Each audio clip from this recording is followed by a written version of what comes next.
Drive, gets inside, leans in, knocked away and stolen by Holiday. Dollar up for the layup. Oh, blocked by James. To Curry, way downtown. Bang! Bang! This the dagger. Here's the problem I'm seeing. Zion's gonna want out soon. Here's the thing, I don't think the front office of that organization, of that New Orleans organization, knows what the heck they're doing. What can I say? Mamba out. Hey guys, welcome back. This is CourtSideHeat, CourtSideHeat.com. And today we're back with another podcast episode. It's been a crazy day. We've posted on social media yesterday. A lot of breaking news happened. The Kyrie Irving situation's growing, where it's actually something very, very interesting, and it's not an anti-vaccine stance. We'll get to that in a little bit. We'll also dive into the upcoming game for today, and of course, looking at recapping the game of the day for yesterday, which would be Raptors against the Wizards. And of course, we're just going to keep breaking it all down. We have more on Ben Simmons. DeAndre Ayton's making an appearance. Clippers and Man is getting involved. COVID situations and what the NBA GMs are thinking about the NBA Finals and who's going to be taking it. We have it all right here and so much more.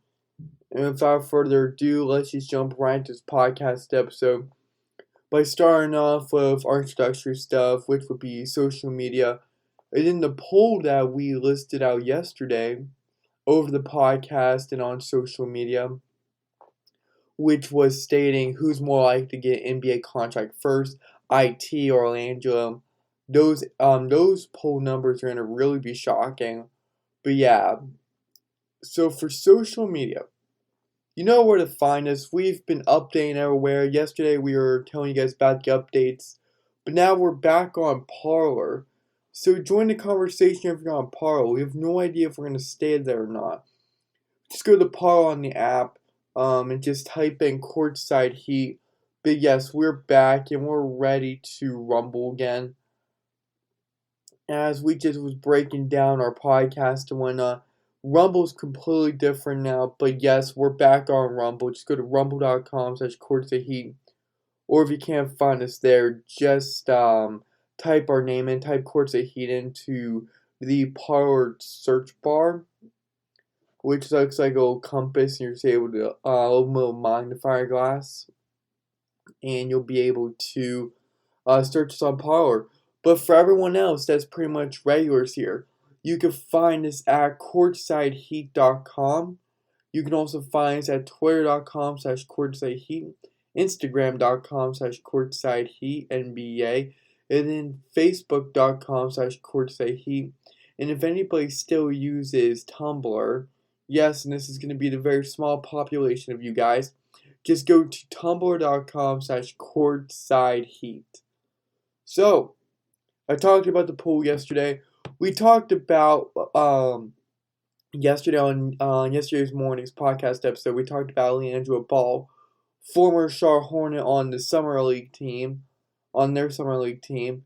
He's been trying to make a huge comeback to the league after going undrafted in the 2018 NBA draft, right? We know his story. Chino Hills, right? Got to play with his brothers. Got to win some really impressive games. Got to have total dominance, right? But now he's just been having an up and down NBA career. Never been given that chance besides like the G League and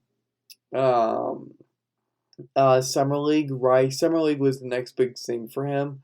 Sadly, he was not able to get a contract from the Hornets. So we've asked the poll question, who's more likely to get an NBA contract first? Isaiah Thomas, Leandro Ball, neither or both?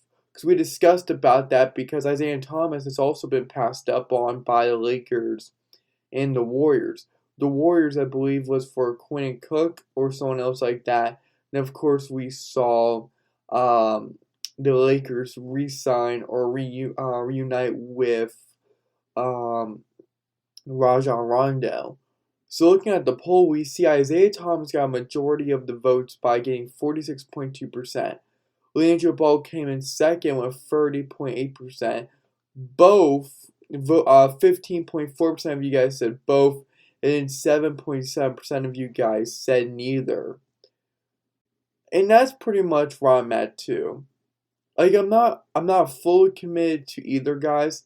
It would be awesome to see both in the league, but going off of who's proven, who actually's been in the league before, who actually knows their way around, who's seasoned, who's a veteran, right? I'm more leaning towards Isaiah Thomas, right? I'm not saying Leandro can't play in the NBA, but to get an NBA contract first, I would give it to Isaiah Thomas. But yeah, I thought that was interesting. And also, our next poll is going to be centering around Kyrie Irving. So stay tuned for that in the middle of the podcast episode when we were breaking down the Kyrie Irving stuff. We will break down the poll and whatnot, give you guys out. And of course, we'll do it like last time and put the poll out a few hours after the podcast is live. About 10 o'clock this time. So around there. And also, before we move on, I'm not going to forget this time, remember to sign up, register for the membership, the elite membership. Get so many good deals, so many good perks and benefits just for $3 per month. Your first 3 days are free, so you get a huge free trial on that. Give it a shot. I'm inviting you guys to that. I see you guys really enjoy it. 2 weekly newsletters. One exclusive article per month, and just really cool coupons and newsletters and different things like that. That's just simplifying the game and allowing to expand your collection or start your collection in the NBA currently. So yeah, try out the newsletter. You guys are really gonna like it. You guys can find that show notes below, or even you guys can find that on the website. Just go to CourtSideHeat.com, just click on the Join Us button. You'll be able to sign up via job form. It's right there, and you'll be rocking and rolling. And you have immediate access. We'll send you over your login information, and you'll be good to go.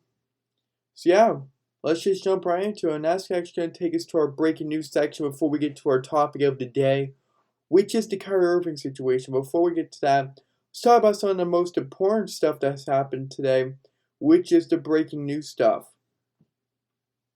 Let's start us off with NBA general managers took a survey, and they have the Nets winning the NBA Finals this upcoming season. Was it a narrow race? Not even close. And that's the funny part. So the NBA's GM survey, the general manager survey, has the Nets' chance of winning the NBA Finals at 72%. Well, trying behind them would be the Lakers, who have a 17% chance of winning an NBA Finals. Then, of course, coming at dead third would be the Milwaukee Bucks at 10%. That's really crazy how much people believe whether or not we see Kyrie playing. It's not looking like Kyrie's going to be playing this season. We'll get to that in a bit. But even without the big three, 72% of the GMs are very confident. These confident general managers are like, yeah, the Nets are going to go to the NBA Finals, and not only are they going to go to them, they're going to win it. That's just huge in my opinion. That is something that should not be taken lightly. Why? Because this shows how much more scary and much more relevant the Brooklyn Nets have came with these the three big pieces down in Brooklyn, New York. That this Brooklyn Nets team, this organization, is not going to give up, as they've been playing seasons for this moment. So that's going to be interesting to keep an eye on. Now, also to keep an eye on is Al Horford. If you guys did not see my social media post on Twitter about Al Horford, he came down with COVID-19, and he's been placed into COVID-19 protocols. If you guys recall correctly, Jaylen Brown of the Boston Celtics is also in the COVID protocols, in the health and safety protocols. So currently, the Celtics are down two of their best players, and we are less than a week. We are 6 days away from the NBA season to begin. Good news, they don't start until like the 20th or somewhere around there. Most likely the 20th. I'll have to check on that again, as the 19th kicks off with that being headlined by Bucks and Nets. That's going to be something to keep an eye on. Who knows, like Jaylen Brown has been in those protocols for a while now. I think it's been like a week and a half, almost 2 weeks. So something really, really interesting to keep an eye on. How are the Celtics going to be? Because now you're going to be cutting down their practice time beyond preseason, right? Just their practices each day. Of course, their preseason games. So it's going to be really interesting to see how Al Horford comes back and how Jaylen Brown comes back, who's been suffering the most from it due to him just being out in these protocols. So that's going to be something really, really interesting to keep an eye on. We'll keep you posted on that. But besides those two players out of Boston, I don't think anyone else has gotten COVID. Because it went Jaylen Brown, okay, and then Devin Booker. That happened in the same amount of time span. And now Al Horford. I don't think anyone else has gotten COVID unless I missed it. So yeah, it's just only 3 guys right now. So that's something to really, really look out for, especially if you're going to be drafting either of these guys for the regular season for fantasy basketball. And also on that, with the membership and without the membership, we have this new series. We have this new section on our website, and that's going to be all fantasy basketball.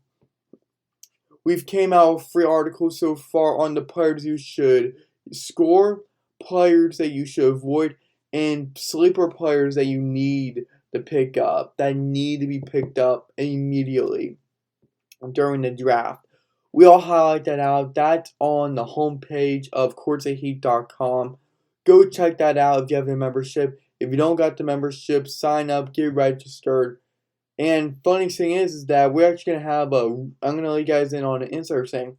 In the next few days, before this upcoming weekend, we'll let you guys know the official date on tomorrow's podcast, on Thursday podcast, about this. But between Thursday and Friday, the fantasy basketball, one of those 3 articles, most likely the players to score will be available because we'll be inching closer and closer to the draft times. My peak draft time, I was going to be drafting on between the 17th and or 18th as the season opens up on the 19th. Got 6 days to go till there.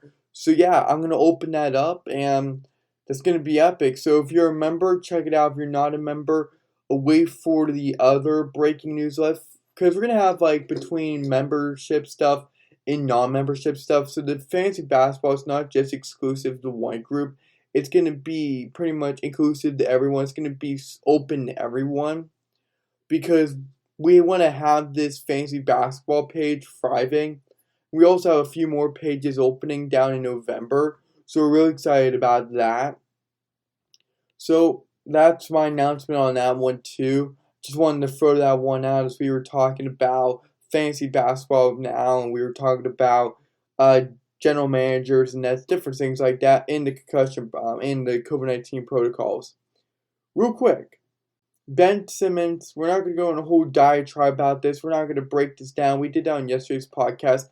I highly encourage you guys to listen to yesterday's podcast if you did not yesterday morning at 8 a.m. And that's pretty much where Ben Simmons, who's gone for all this different conflict with the organization, has returned to the team and cleared his physical assessment. And now he's going to be able to work out again in private with the 76ers, with some of the 76er coaches. And I would have to assume that would be for his shot. That would be for, what do you call that? I'm having a brain break. just for his scoring abilities, just to tweak on those things that he needs to improve, and different things like that. And real quick, before we move on, because that was just a brief one, I made a mistake. I never covered the recap game, like the recapping the game of the day, which was Raptors against the Wizards. So without further ado, we're going to talk about that real quick, and I apologize. I can't believe I accidentally missed that. I checked that off my notepad too soon. I was looking at, like, because we're at the 15-minute mark, and I'm like, yeah, this seems like a little bit too fast, especially after the clips and after we talked about. So yeah, let's do that now. That's going to be on our breaking news section, and let's just listen to it. The Raptors won 113-103. I'm sorry, 113-108 against the Washington Wizards. The Wizards are 0-3, while the Raptors are 3-2. And this will be a thriller. The clip's only about a minute and 30, but you guys will be listening to the final 5 minutes and 32 seconds of the game, as it was really close and very competitive from what I saw in the full game highlights on the NBA's YouTube channel. So without further ado, let's kick off the highlights right now. Seeing him catching in the flow of the game on swing opportunities and working the second side of that floor and being rewarded. Malachi Flynn just turns Bertans around.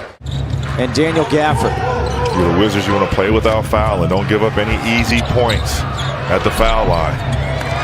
Gillespie, difficult finish. Flynn, 8 on the shot clock. Has Kispert on him. Flynn, tough take, got it, and the foul. And now a chance for a 6-point lead.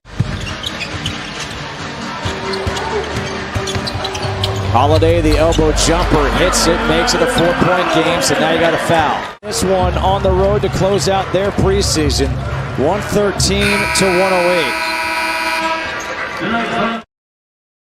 So yeah, those highlights again, like I said, I like these close enough games. The Raptors came down there. We saw the Raptors own Sam Decker and Malachi Flynn. I'm sorry if I pronounced your name wrong, but Malachi Flynn for 40 points. That's huge. They both combined for 40 points to lead the way for the Toronto Raptors past a powerful Wizards team. Because we saw many Wizards like Kyle Kuzma, 24 points. KCP, Callaway Pope, 15 points. Daniel Gafford, if you don't know who he is, he was drafted in the second round 2019 NBA draft. Right, so he's with them, and he got 14 points and 17 rebounds. 14-17, that's huge. Bradley Beal played 29 points. He did not have such a great game. 7, 6, and 5. Spencer Dinwiddie had 10. Montrezl Harrell, people forget that he's on there. He posted 17 points. Only got 2 rebounds now, but 17. And then Denny Vaje scored 6 points and 6 rebounds. And then Davis Bertans got 9. But the main scorers were Montrezl Harrell and Kyle Kuzma. So really cool. So 2 players, Decker and Flynn, combined for 40. And then you saw KCP and Kuzma add up for 39. Or if you want to do Gafford and Kuzma, that'd be 38. But you get where I'm going with that. So really cool. Looking at the stats of that, Wizards did beat them out by 2.1% the field goal percentage. They did lose by 3.4% on the 3-point percentages. The free throw percentages were close.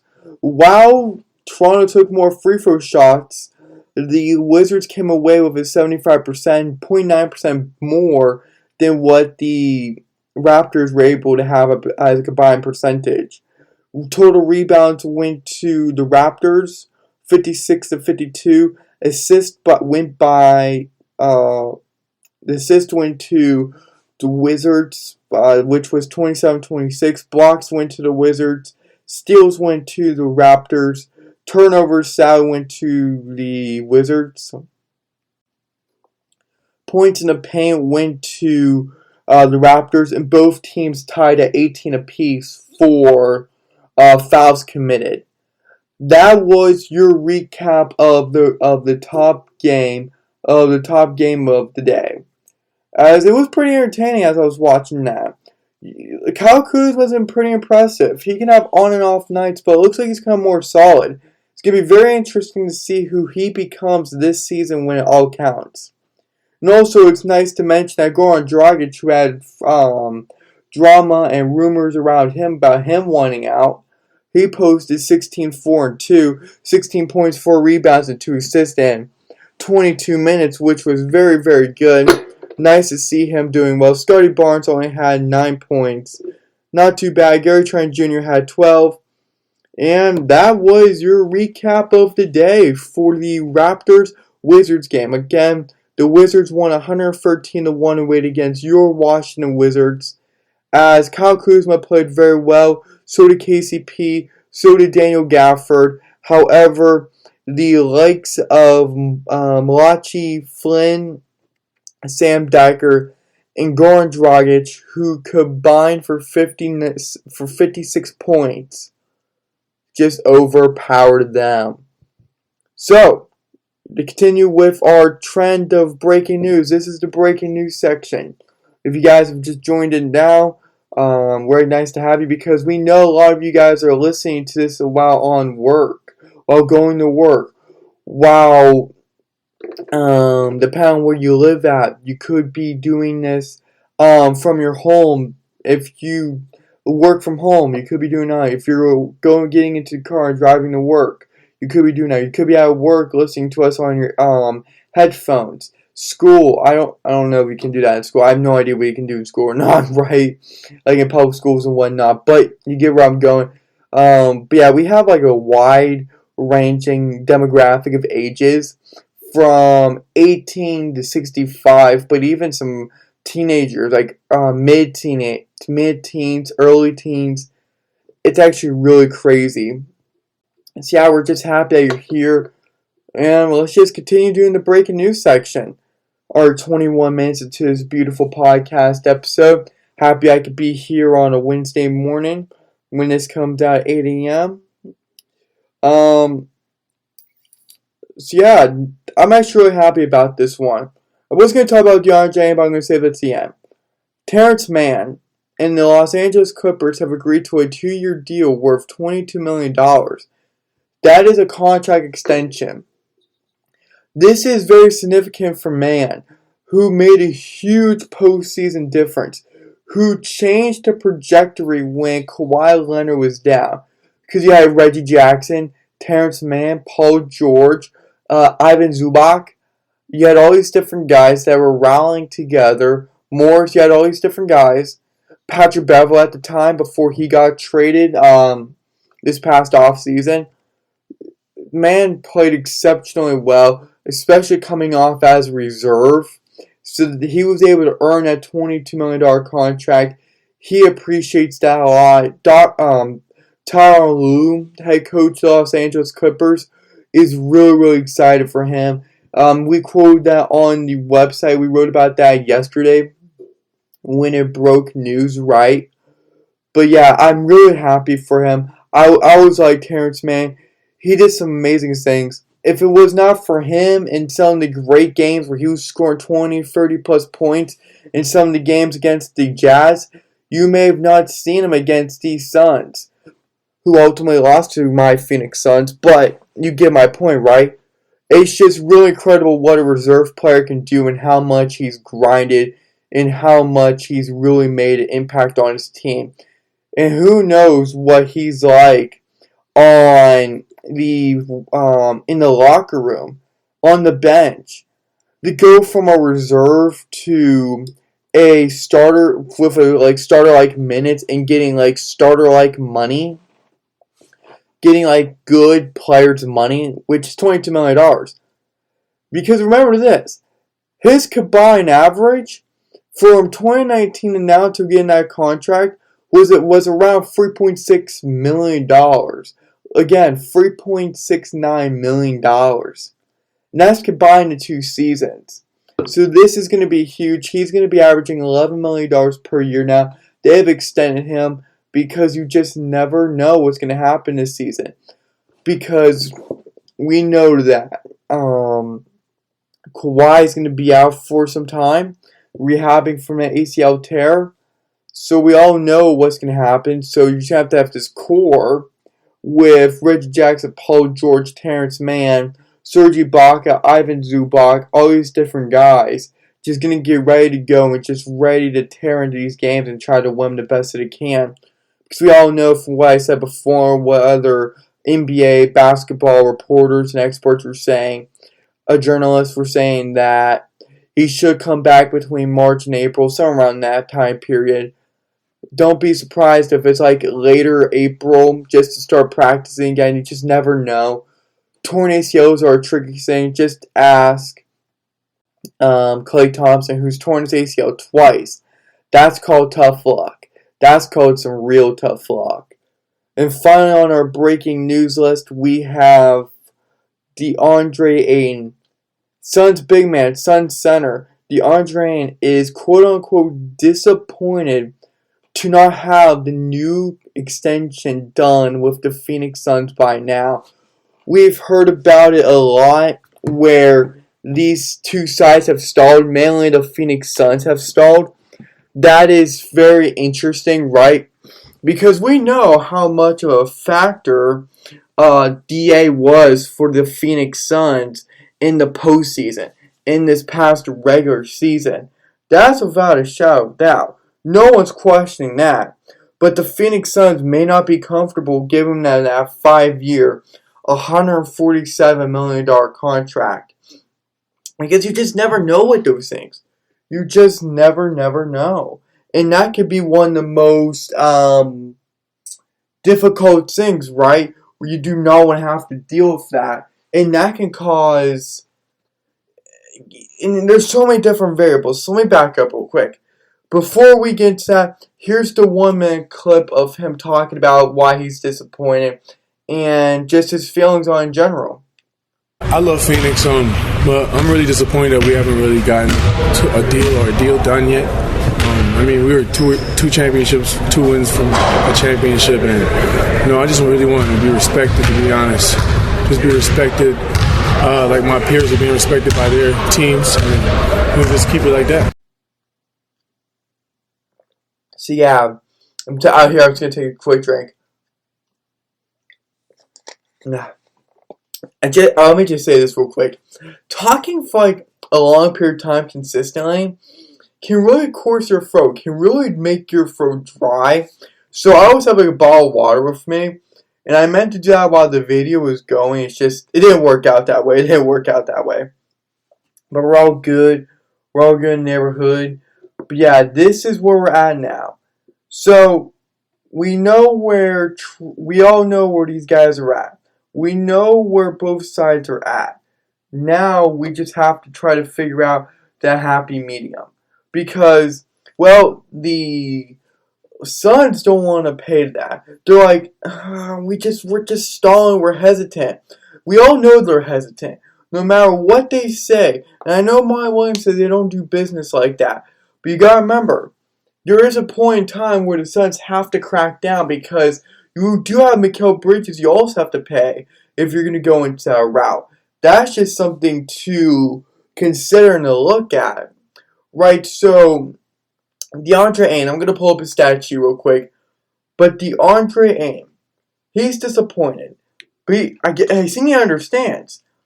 But you want to know what really throws a wrench into this entire situation? Is that Michael Porter Jr., MPJ, of the Denver Nuggets, got that contract extension, got that rookie max extension. And even though you can't compete with guys like Trae Young, Luka Doncic, when you look at Michael Porter Jr., you're like, I could play like him. I could be as valuable as him to my team. I could be as valuable as that. You just have to give me a shot. I know I'm better than him. Because basically Michael Porter Jr. is good on offense. 3-point shot, he's killing it at. I get with the injuries, that's been tough, but defense is not really the thing, right? But with DeAndre Ayton, 14 points and 10.5 rebounds per game in 30 minutes, and that's not including all the big scoring nights he had in the postseason, or even all the low scoring nights he had in the postseason, or even things that he would do non-statistically. So it's really hard. It's really hard. But people have to remember this about DeAndre Ayton. This is one good season by DeAndre Ayton. I'm not saying that he's not worth it. I tweeted out yesterday that while the Phoenix Suns are hesitant, that DeAndre Ayton can be a very good center for the NBA today. He could be a great center for today's NBA. That, with the group of guys he has centered around him right now, he could be one of the most dominant, most effective, one of the most efficient centers out there because he's 6'11". He's got a crazy wingspan. We know what he's like. We know what he's about.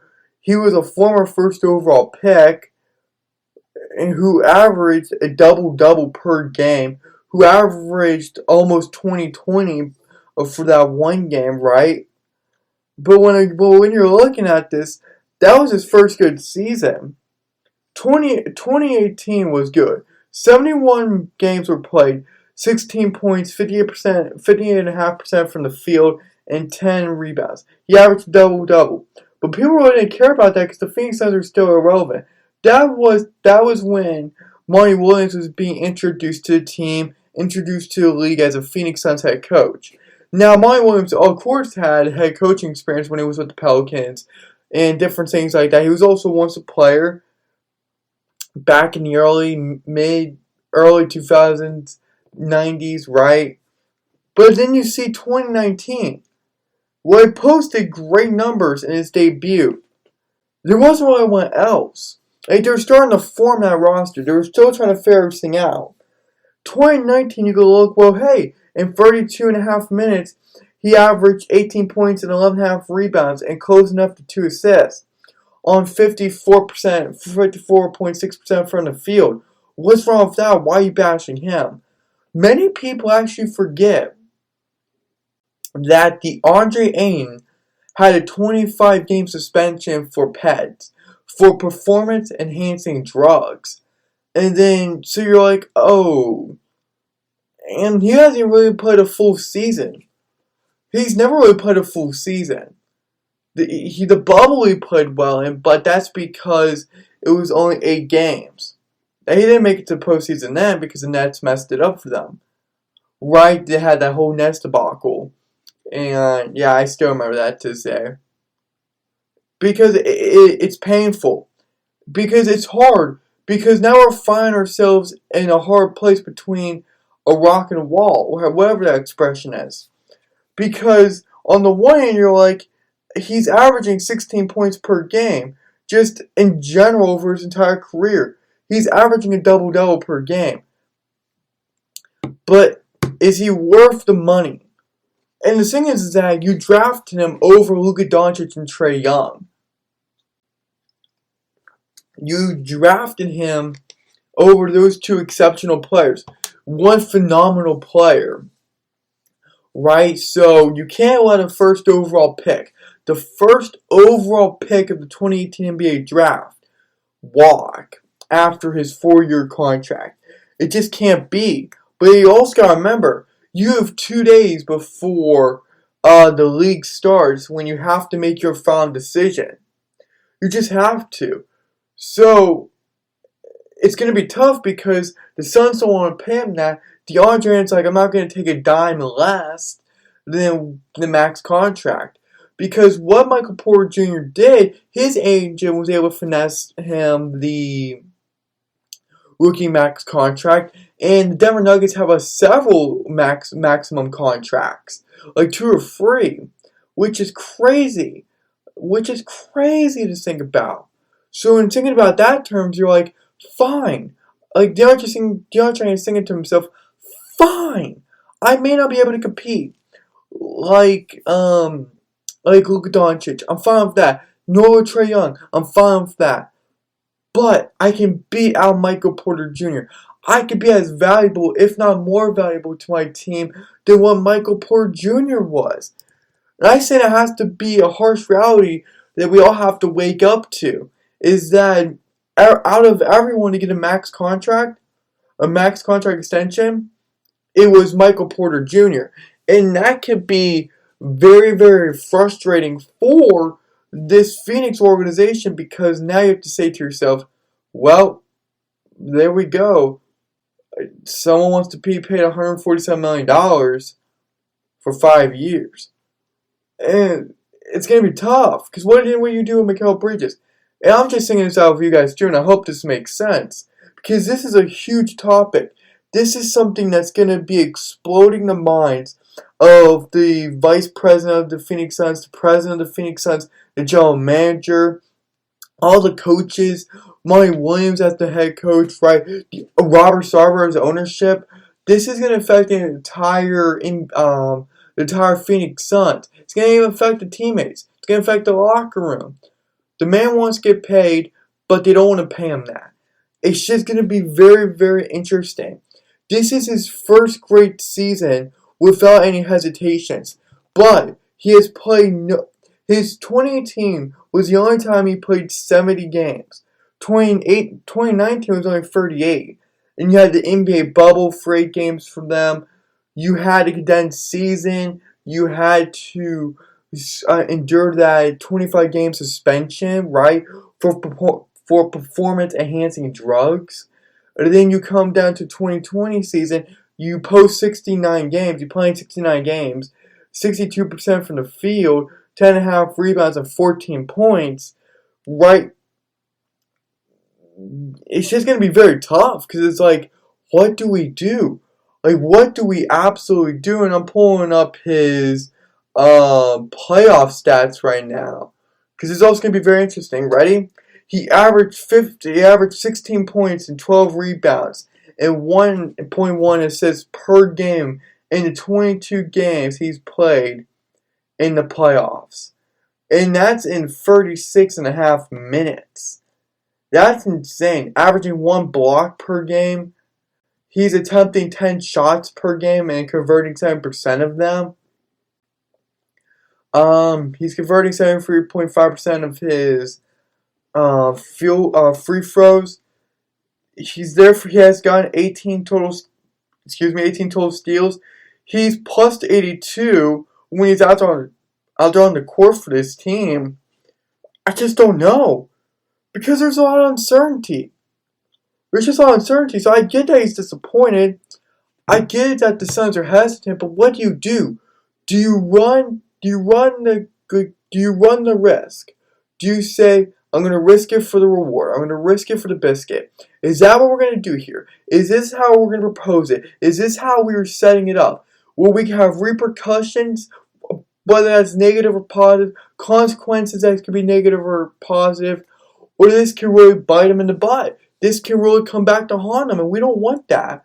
I don't want that. I'm a Phoenix Suns fan, like legit. I like DeAndre Ayton. I think he could be something. But coming off of his first great season, it's been consistent in, has actually had really good head coaching over, where he's made drastic impacts and drastic improvements in his game, becoming more physical, getting better in the post, getting better in the down low game, being able to crack down defensively on his opponent. That's what we saw. Those are some of the positive things. That's what Monty Williams has been trying to get through with DeAndre Ayton. And DeAndre has been great without wingspan. He's 6'10", 6'11", somewhere around there. So it's like, what do? Because this is hard. I can't have a definite answer. All I know is that 2019 was not a real season. It was a real season, but the statistics will be off because it was such a condensed season. But let me propose this. What if DeAndre Ayton has to play 82 games? That's going to be an 82-game season. He's never done that before. Okay, let's just say he plays 76 games. If he takes a few games for a little management, or even for injury, or even just for anything, right? COVID, protocols, right? That type of stuff. This actually gets really interesting. You bring in the playoffs. Say he makes it back to the playoffs. Let's say you have the slight chance to have to do the playing tournament. let's say there's like an in-season tournament. You're going to have to put preseason games on top of that too. And all the amounts of training that goes into it, from the practices, with his personal trainers, with the coaching staff, with everyone, teammates. Can he hold up? Conditional-wise? Sure, I say he can. But can he do that? Can he have that span of longevity where it actually makes sense and just become a liability on the court? Because he, to me, can be one of the best, or at least the greatest big man in today's NBA. But do you have to sacrifice it? And we've seen a lot of bad contracts where they rolled the dice with these different guys, and it didn't work out. Where you're just like, yeah, it just does not work out. And you can see that from a bunch of different guys, and it's just like, what do we do? Like, legit, what do we do? I just don't know. I just don't know. Because I just don't know. Because you can regret it with some of these players, or you can say, well, you know what? We're going to be fine. We're going to be fine. Kristaps Porzingis, he's fallen off, right? You can say it about a lot of guys. You just can. It's going to be really, really crazy what to think and what to do. And I'm trying to go through all my progressions right now. I have no idea what's going to happen. All I know is that there's going to be some difficult choices to make. On the flip side of that, what do you do with Mikal Bridges? Because you won't have all the cap space. You can't go into the luxury tax that much. You don't want to spend all of your money just on one player because you have another player, right? You can't spend on both players. So it's pretty much one another. Do you let DeAndre Ayton walk? But now you know what you're facing, and then it can blow up in your face because you wasted your first overall pick on the guy you just let walk after 4 years. He was a first overall pick, and you could have Luka Doncic or you could have Trae Young. That's going to blow up in the Suns' face. Or you can re-sign him, and it's like you extend his contract out. He's there through his prime years or beginning of his prime years, and you're like, yeah, this is really bad. But to me, I don't know if you extend him or not. But let's say if you do extend him, you give him 5 more years, 4 more years, something like that, are on his pre-existing contract. To me, he would still be getting double-doubles. I think he would actually increase to 20 points and 12 rebounds in 2 years. Give him 2 seasons, and he'll be averaging 20, 25 points per game and at least 12 to 15 rebounds per game. Then you're going to, of course, see him like have 1 to 2 blocks per game. Or that's how I'm seeing it. That's how I'm seeing it for sure. Now, will that actually pan out? Who knows? This is just all hypothetical stuff right now. This is all theoretical right now. This is just all like, oh, what if this happens? What if blank happens? I don't know. And then you're like, what if you give him Mikal Bridges, who is an excellent slasher, has an okay 3-point shot, but can defend a man like no other business? He has good primitive defense. He does. He has a solid defense to get him by. Does he have Ben Simmons type defense? Does he have Rudy Gobert type defense? No. Does he have Kawhi Leonard type defense? No. But it's worked. He's a slasher to the basket, and he plays very well with Cam Johnson. Those two on the court at the same time, with Devin Booker and or Chris Paul and DeAndre Ayton, that's just a recipe for success. I'm not even kidding. I would have this. Like in one of the rotational schemes, on one of the rotational lineups, Devin Booker, DeAndre Ayton, Mikal Bridges, Cam Johnson, and then either Jay Crowder or Chris Paul. That's how I would do it. That would just be the ultimate impactful team. That would be the ultimate threat. Because I've said this many times about the Phoenix Suns, they run like a well-oiled machine as a team. When one guy doesn't play well, then it becomes more stagnant. It becomes more difficult. When 2 guys don't play well, that becomes like brutal. When 3 guys don't play well, that's just pretty much a kill shot to their entire team. Right? That's just how you have to think about it. then that's how they operated, and that's what made them successful this past season. So it's gonna be really interesting. I love to keep Mikal Bridges.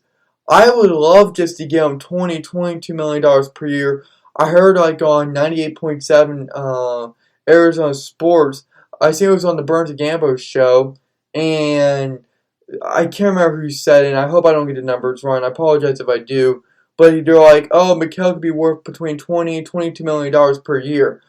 To me, that would be reasonable money. Even $25 million per year. I think it would be worth it. Give him like a 2-3 year contract. I say he's worth it. Because Mikal's been proving himself year by year. Coming off on the bench. But he's also that energizer. He's that team motivator. He's that guy that's getting those buckets that would just pick your team back up. He did against the Bucks. He did against the Clippers. He did against the Nuggets, and he did against the Lakers. And all 4 of those postseason series, right? So it's really, really, really, really, really interesting. That's just point blank and simple. That's to the point. There's nothing like new to this. It's just going to be really interesting how this all pans out. And it's going to be really interesting how this entire thing unfolds, because problem is you want to do it now, not next season, because next off season, excuse me, DeAndre Ayton is going to be a restricted free agent, and pretty much being an RFA, that's just going to mean that you have to match, that other teams can put their input on him, they can put their offers on him, and you have to try to match it. And you know teams will line up for that. You know they have the Nuggets are giving him, and they're valuing Michael Porter Jr. as a max contract type player. They're going to give that and some more to DeAndre Ayton. So it's going to be very, very interesting how this all plays out. I just don't know if it's smart or not. I don't know if this is the right answer. I just don't know anymore. And who really could tell? Like, who really does know anymore? Again, if you guys have your opinions on this, text it to the CourtSideHeat fan line. We'll text you guys back. We'll start a conversation. And we like your opinion so much. We like what you're providing. We'll put it on the podcast episode. Same goes for topic, recommendations, suggestions, different things like that. As that's pretty much the DeAndre stuff. It's just very crazy. The clip, he's disappointed. That was during practice, 1 hour after practice, as we heard basketballs dribbling and sneakers like against the tile, against the court, right? It's just going to be interesting. It's going to be interesting where this falls. Now, I'm a Phoenix Suns type of guy. That's my home team. That's my main team. Like, that's the team I ride and die with. Like, legit, if you look at my studio right now, I have the Phoenix Suns finals, the Valley Best in the West, when they won the conference finals. I have Devin Booker's jersey, a Phoenix Suns hat. I have all the cards and different things like that. I have a stack. I have a stack studio. But yeah, that is the DeAndre news. Now, coming down for the topic of the day. Before we wrap things up, let's get it down to Kyrie Irving. And his situation is unfolding even more is unfolding more and more with extra clarity. Look, I'm going to give you the headlines. So the team decided that Kyrie Irving is not going to be a part-time member. He's not going to be a part-time player. So that means that since they shut him down until he gets the vaccine, he will no longer be playing. He will not be playing any parts of the season without the vaccine. As I stated previously, the Nets do not want a part-time player. Kyrie Irving's salary for this season will be deducted by 50% due to all the home games he will be missing. It will not be 100% of his salary for this year because the team decided against him being a part-time player. They made that decision, so he's not going to be deducted that extra 50%, right? And now he's going to still be missing out $16+ million, but he's still going to be making out half, right? But why would he be making this? Why would he be saying this? Why would he also... Oh, real quick. And also missing out And if he's slated to miss out on $16 million plus in salary this season, he will also forego a $186 million extension. That's a lot of money. That tells me you're sacrificing $202 million, somewhere around there, for your vaccine stance. So why would he do it? And also, it'll be interesting. I'm gonna put this out. His trade stock keeps going down even more and more. Well, it looked like the 76ers were going to try to make a pull on him. They're no longer interested. After all this news, after all this drama, the 76ers are no longer interested in trading Simmons for Kyrie Irving. Ben Simmons for Kyrie Irving is a no-go, unless something changes, but they're no longer interested. So why is this even important? Why is this even happening? Why is Kyrie Irving willing to sacrifice $202 million for a COVID vaccine? Interesting part is, he's not anti-vaccine. But why is he doing it?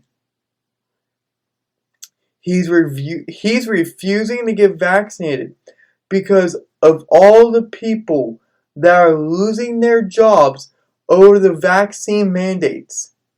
Again, to clarify, he is not anti-vaccine. The NBA league is 96% vaccinated, but Kyrie Irving wants to be the voice of the voiceless. That is the real reason. That's the true reason why he's not getting vaccinated. If that story is true, per The Athletic, those are his true intentions, his real intentions. That is incredible. We've seen what these tyrannical vaccine mandates are doing. I'm sorry, I am not for vaccine mandates where you have, because basically what you're saying is, if you don't take the vaccine, you got no job. No jab, no job. As simple as that. I'm not in favor of that. I'm not in favor of what California's doing. I'm not in favor of what New York's doing. I'm not in favor of any of that. I don't believe that's right. I don't believe that's moral. I don't believe that's constitutional. Because who gives you the right to tell another man or woman or even child what to do with their own body? I don't know. We've all been big advocates of my body, my choice, but I guess that's just for feminists. I guess that doesn't mean for people that are concerned about their bodies and what's being put into like the Pfizer vaccine, the Johnson & Johnson vaccine, the Modern Era vaccine, and all these different vaccines, right? Why? Just why? So I actually think it's really good that he's doing this. And all these different people can say it's selfish. All these different talking heads can say it's selfish, that he's killing his team. They're killing a chance of getting a championship.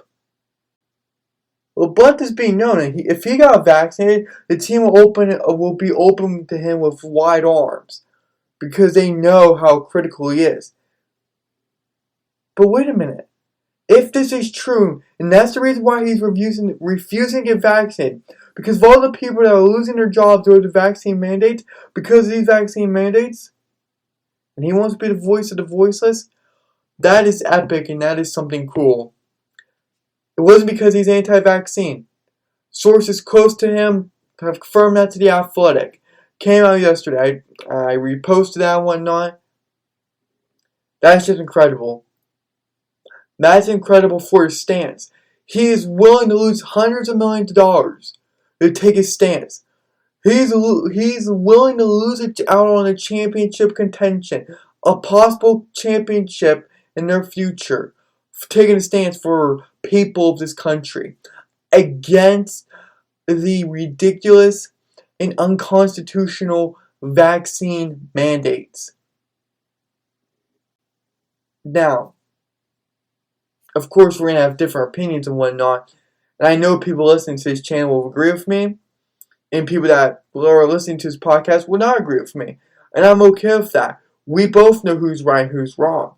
And I'm not the delusional one here, so I know that I'm right. I know what the facts, what the evidence is saying, and just what the basic principles are, that for a guy to be willing to sacrifice everything, money, fame, popularity, success, to take a bold stance on a vaccine that is pressuring everyone through vaccine mandates, through everything, that's pretty significant to me.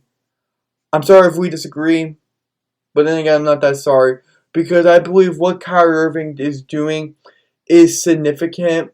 If that's his true intentions, round of applause to him. I can't tell you how amazing that is. I can't tell you. 96% of the league is vaccinated.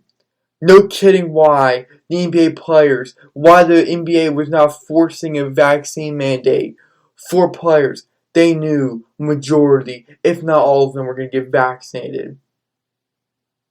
Kyrie's sticking it out. He's one of the most liberal cities, one of the most liberal states in the United States, where people are legit trying to break people down, trying to belittle, try to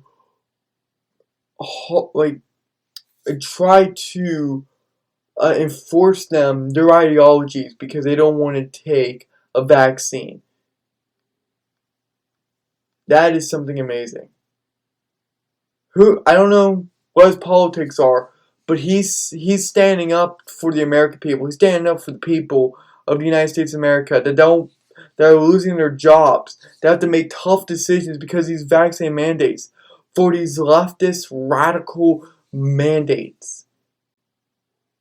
Why? People will always call it a conspiracy theory. Then again, they're the ones listening to all the news outlets.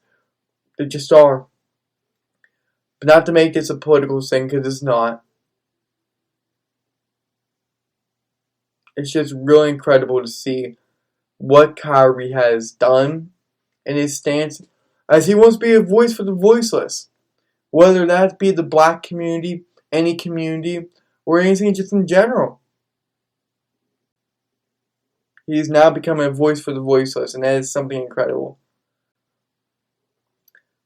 That is something to me that is just amazing. And I hope that is his true intentions. I'm not doubting that, because I would back him. No one really knows what Kyrie believes. He changes a lot. He stays with a lot. He has different opinions. That's great. He's probably doing a lot of research. And that's amazing. I want him to keep studying. I want him to keep educating the public, himself, his family. I don't know if he's married or not. Like family, featuring your parents, siblings if you have any. But look, he's taking a bold stance for the American people, for the people of the United States of America, that are being oppressed by vaccine mandates, and that you got the jab, keep your job. You got a new jab, you can't get a job. You can't keep your job. Vaccine mandates are now controlling everything, right? In certain states like California, New York, there's different states like that. But I don't know if Washington's doing it. I don't know. It's just really funny when the logic of a radical person now says, well, my body, my choice, is now your body, my choice. That does not make sense. That's unconstitutional, right? You're basically stripping away liberties and pretty much the freedom of choice, the freedom of speech to say, I don't want to do this. But now you're slamming the people. You're forcing them. You're telling people you gotta cave in. You want money? You gotta take the jab. If you want to buy or sell things, you gotta take the jab. Why? There's many reasons to why, and that could be a rhetorical question, or that could be a question for you guys. I'm gonna let you come to your own conclusion on why. I have my own beliefs. I have my own opinions on this, but this is not a channel for political topics, for different topics like that. I have no cares in the world what something political is until it affects me or anything else like that. Especially on his channel. I'm here on his podcast. I'm here for sports and just getting a lot of entertainment out of the NBA. But I just thought that was real cool by Kyrie Irving. He is the voice of the voiceless, and he's doing this for people that are losing their jobs due to vaccine mandates. That is quite incredible. That's quite astonishing. That's quite remarkable. That's called bravery. That's called courage. That's called standing up for something, even in the eyes of opposition, even in fear of losing millions upon millions. We're not talking about a few million. If he can no longer get that contract extension for $186 million, he's losing a little over about $202 million. That's interesting. I guess for him, the money don't matter. I don't think he'll care about retiring, because if a man's bold enough to stand on a hill and shout and proclaim his beliefs and stand on a mountain and declare that these are my beliefs, I'm never going to be rocking, I'm never going to be shaken, then all the money in the world could be lost. Then certain things could be restricted, certain things could be lost. But what Kyrie is showing is that he's taking a bold stance. Will that change for the season? Will his ideology change? Will his logic on all of this change? Will his stances change? Will his viewpoints change? Will social pressure from teammates, from head coaches, to the organization, to New Yorkers in general, to the world in general, to the United States in general, to everything in general that relates to this vaccine? It's going to be interesting what his decision is going to be. The season kicks off in 6 days. He's either going to be there with the team or he can't. But he can no longer practice. The Nets have ruled that with ownership and with everyone. Consulted players on the decision. That to me is crazy. He can no longer practice. You are now isolating yourself from your team because of a stance. Who knows how Kevin Durant feels about this? Who knows how Blake Griffin and James Harden feels about this? Steve Nash feels about this. Sean Marks feels about this. All these different guys. It's going to be really interesting where this all leads. But just remember, and Kyrie's being a good example right now. And we'll see if he falls through with this for the entire season. If you have strong enough beliefs and you believe so with all your heart, doesn't matter what happens. As Kyrie is showing that right now. And that to me is really cool. As that to me is something more people should be taking note of. As how many players are doing that. We saw the bravery and boldness by Jonathan Isaac. But he wasn't doing a vaccine mandate. Kyrie is. And Kyrie could be foregoing $202 million. Talk about courage. Talk about bravery. Talk about power and belief. That's insane. That's crazy. That's bold. I respect him from that, and I hope he does not change, because I've been a fan of Kyrie Irving as a player, but now because of that stance he's taking, I really like what his stance on the COVID vaccine is, on the vaccine mandates. Yeah, just truly incredible. And that is that. That is our topic of the day, featuring Kyrie Irving. Now the poll question for today, Wednesday's poll question: are you ready? This is the poll question. Is Kyrie Irving doing the right thing, or should he just get vaccinated? I'm going to have 4 options. I don't know what the 4 options will be yet. Well, I know the first would be he's doing the right thing. No, he should just get vaccinated. But I have to see what the other 2 options are going to be. But yeah, cool stuff. Whether we agree or disagree, that's on you guys if we agree or not. All I'm saying, I'm just giving you guys my views. Nothing political. Just seeing it through the eyes of a fan, through eyes of a person that's witnessing vaccine mandates in different states. I live in Florida. I live in Arizona, so I have the blessing of not having to go through radical people like Gavin Newsom or anybody else that wants to overreach their boundaries on one's life, on one's medical life. I don't know what the words would be for that, but you call that medical tyranny. You can call that radicalism. You can call it whatever you want. But we are now politicizing, and we are trying to power grab from the vaccine, and that is very real, without a doubt. Now, moving on to our wrap up, we cover the intro stuff. We cover the recap game of the day. We cover the last poll from yesterday. Social media, the topic of the day, all the breaking news. Now, the game to watch out for today, 2 p.m. Arizona time, 5 p.m. East Coast time. Trailblazers, Phoenix Suns. That's going to be one heck of a game.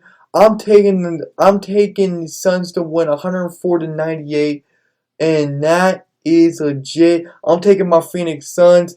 I want them to go out with a bang. I think they only got like 2 or 3 games left. I'm looking right now. No, this is going to be their final game. So the Suns, this will be their final game until they play on October 20th, which is a Wednesday, 7 p.m.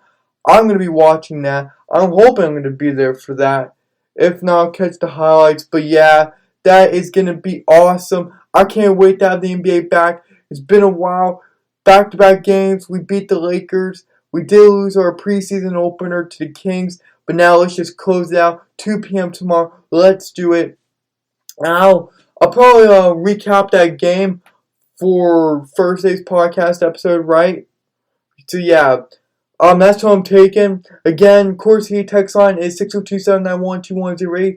CourtSideHeat13@gmail.com is where you're able to reach out to us and where you're able to give us your opinions, your topics, and what you want to discuss. All things NBA related. We're here. Suns are going to beat the Portland Trailblazers. My Phoenix team, I'm going to root for the Valley because we are the Valley, as their social media hashtag is. So the game to watch out for, Trailblazers, Phoenix Suns. That's going to have tons of action. Hope I'm not wrong on this one. I'm taking the Phoenix Suns, the victory, 104-98 over the Portland Trailblazers. Again, Suns will win against the Portland Trailblazers, 104-98. And without further ado, ladies and gentlemen, we are going to be wrapping it up there. I am your host, Joshua Unangst, and so long till the next nice morning. Arizona weather is feeling glorious right now. So beautiful. Yesterday, Tuesday, was a high of 68. Today is supposed to be a high of 73, so that is perfect. 7 a.m. is going to be 45 degrees if anybody cares. 8 a.m. 52, 9 a.m. 57, and just going up from there. But that's called beautiful hours right there. So yeah, that is just all perfect to me. I'm happy for the weather. I'm just happy NBA is coming back. And we'll just take it from there. See you guys for listening to the podcast. Remember, we appreciate every single one of you guys tuning in day after day after day. Or even you guys are catching up on podcast episodes. I don't care how you found us. I'm just happy you guys joined the party, joined the conversation, joined the podcast each and every day, or each and every other day. It just means a lot to CourtSideHeat and to me personally. So that is huge. And until Thursday morning, 8 a.m. sharp, not going to be late, you'll be seeing this on Audible, TuneIn, Spotify, Amazon Music, Google Podcast, iTunes, YouTube, Rumble, SoundCloud, Dailymotion, all of those different places and more. And now, let's just go out with the beat, drop the outro music. Let's do it now.